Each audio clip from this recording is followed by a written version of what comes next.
In the deadly shooting near Hunter High School, a judge ruling today the case against the accused teen gunman will move forward. But it might not ever go to trial because of a new Utah law. News specialist Debbie Worthen joins us live tonight. And Debbie, how does a law actually change things in this case? Yeah, it sure does, Mike. So what it does is it puts the burden of proof on the prosecution. So in this case, prosecutors must prove that the 15-year-old accused of shooting and killing Paul Tahi and Tavani Lopati and seriously hurting Ephraim Asiata did not act in self-defense. We're here for preliminary hearings. Now 15 years old, the boy facing murder and obstruction of justice charges stemming from a fight that broke out January 13th near Hunter High School sits in a courtroom. Detective Brian Hayward with West Valley City Police Department took the stand as a witness. He was working that day. At least two males, high school males, were deceased. Well, a third one was taken to the hospital in critical condition. The boy, who KSL is not naming because he's a juvenile, is facing murder charges for the deaths of Paul Tahi and Tavani Lopati.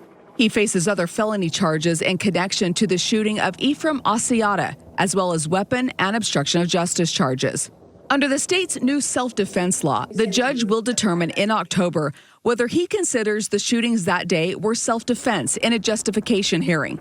If he does, those murder charges will be thrown out. This is the first case involving a juvenile where that defense has been raised. KSL legal analyst Greg Skorda says that new law makes it much more difficult for prosecutors. And in that hearing, the prosecutor has to prove that the defense of self-defense is not available or doesn't apply. That's something new to Utah law. That new law has been controversial, as some believe it helps criminals get off due to a loophole, re-traumatizing victims' families. We have long recognized in Utah that people have the right to exercise self-defense. We've just made that a little easier for a defendant to prove and a little more difficult for the state to overcome.